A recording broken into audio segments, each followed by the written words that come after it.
van deze buurt naar een andere buurt. En dat ik dus eigenlijk een beetje in between ben hier. Oh Dus ja. dat kan ik wel vertellen. Ja? Ja. Zal ik?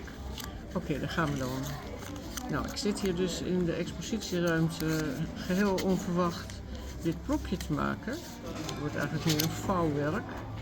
En de bedoeling is dat ik iets vertel wat mij bezighoudt. Nou, wat mij vooral heel erg bezighoudt is hoe het is. Hoe het voor mij nou eigenlijk precies is om verhuisd te zijn. Nou, 40 jaar in hetzelfde huis gewoond te hebben. Naar een geheel ander stekkie in de stad. Heel leuk. Met bomen en een tuintje achter. Maar toch wil het maar niet werken met dat aarden. Dus oude bomen moet je niet verplaatsen, zeggen ze dan. En ja, inderdaad, ik ben al oud inmiddels. Dus ik hoop dat het goed komt. Is dit het? Dit is het. Dit is het.